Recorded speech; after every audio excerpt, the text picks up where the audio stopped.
Victimización repetida. Para poder comprender qué es la victimización repetida, hay que saber qué es una víctima.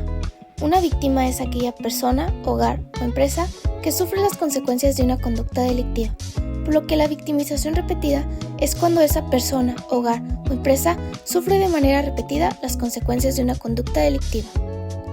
Asimismo, este individuo puede sufrir las consecuencias de un acto delictivo más de una vez y en un cierto tiempo. Esto debido a que ciertos individuos tienen un riesgo mayor a volver a ser víctimas debido a factores como el entorno, la personalidad, la salud mental, etc. Desde el punto de vista de la criminología ambiental, los factores externos y el entorno juegan un papel importante en el comportamiento delictivo.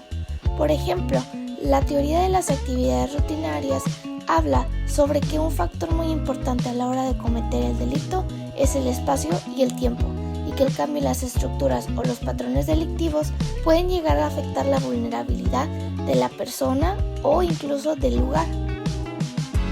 Es importante recalcar que la victimización repetida no es aleatoria, sino que sigue un patrón de factores como la personalidad, la vulnerabilidad, el entorno y la salud física y mental de un individuo o incluso individuos.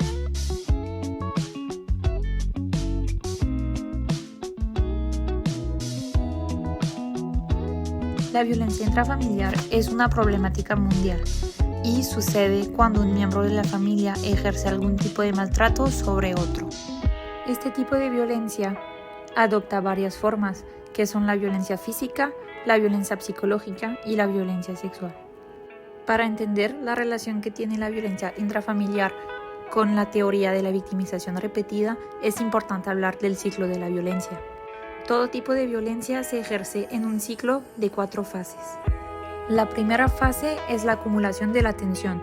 En esta fase, el victimario menosprecia a la víctima. La víctima se culpabiliza y busca soluciones y un cambio en su comportamiento.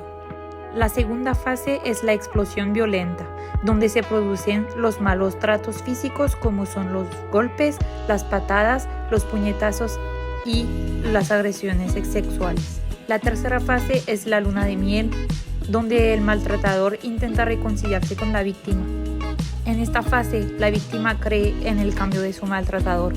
La última y cuarta fase es la escalada de violencia, cuando se consiguió la confianza de la víctima. Después de esta fase, se repetirá el ciclo de violencia. Cuando se repite el ciclo de violencia, se puede decir que el patrón de violencia se repite también. En la violencia intrafamiliar hay diferentes tipos de victimización repetida. El primer tipo de victimización repetida en la violencia intrafamiliar es cuando el maltratador reproduce el ciclo de violencia. El segundo tipo es cuando los traumas de un niño se inscriben en el futuro, es decir, que este niño en la edad adulta seguramente vuelva a cometer los actos violentos que sufrió en su infancia. ¿Cuáles son los efectos que pueden llegar a tener las víctimas en relación a la violencia intrafamiliar y a la victimización repetida? Los efectos psicológicos y emocionales que se pueden llegar a desarrollar son estrés, ansiedad, insomnio, miedo constante a volver a ser víctima, depresión, baja autoestima, sensación de culpa y afectaciones en el desarrollo de la personalidad.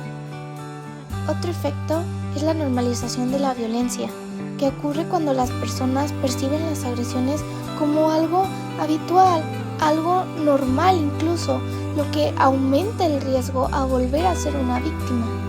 Esto incluso se ve influenciado por factores individuales, sociales y puede ser hasta culturales. Otro efecto es la cruel realidad con la que se vive, al ser la violencia frecuente, severa e incluso normalizada por la sociedad, como ya se ha comentado. Pero no solo eso, sino también que engloba la parte de la realidad con el Estado, la relación que existe y el impacto que tiene el sistema de justicia con la violencia. Es decir, que realmente existe una desconfianza con las autoridades, es por eso que casi no hay denuncias y por parte de las mismas instituciones del gobierno existe una revictimización, ya que hacen que las víctimas deban contar su historia repetidamente y al no hacerse justicia vuelven a ser víctimas. Otro efecto es el patrón que se sigue. A esto me refiero al estilo de vida, la vulnerabilidad social, económica, la ubicación, el contexto del delito, es decir, todos aquellos factores de espacio y tiempo que afectan o que incluso ayudan a que siga un patrón delictivo. Al final, todos estos efectos, patrones e incluso factores afectan al individuo. El individuo siente que sigue corriendo en un túnel sin fin, que no puede cerrar ese ciclo de violencia, no puede romper ese patrón de seguir siendo víctima.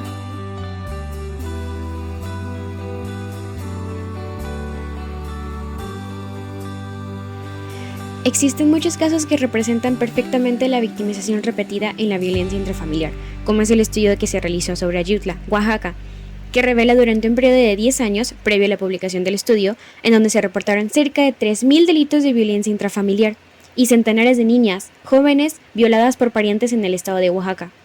Sin embargo, existe una cifra negra de 84.1% que fueron denuncias que no fueron realizadas, lo que evidencia el desconocimiento y la falta de atención a estos delitos por parte de las autoridades.